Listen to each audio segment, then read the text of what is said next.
Today, we're going to talk about something we all want: how to build genuine connections and create attraction in our relationships. Section 6. Authenticity. The first key to attracting someone is authenticity. Be yourself. Trying to be someone you're not will only lead to surface-level connections. People are attracted to individuals who are genuine and real. Section 5. Self-improvement. Self-improvement is crucial. Focus on becoming the best version of yourself, not just for others, but for your own growth. Pursue your passions, stay healthy, and keep learning. Section 4. Confidence. Confidence is attractive. It's not about arrogance, but a belief in yourself. Embrace your strengths, acknowledge your weaknesses, and show self-assuredness. Section 3. Communication. Effective communication is key. Listen actively, ask questions, and show a genuine interest in others.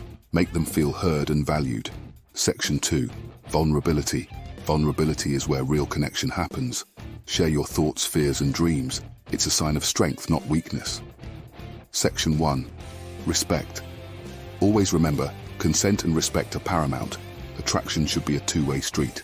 Never pressure or manipulate someone. To sum it up, folks, building attraction isn't about tricks or tactics. It's about being the best version of yourself, being confident, communicating effectively, showing vulnerability, and most importantly, respecting the other person. Thanks for watching, and remember, it's all about building meaningful connections that enrich both your life and the lives of others. Stay true to yourself and be a better person every day. That's what truly attracts people.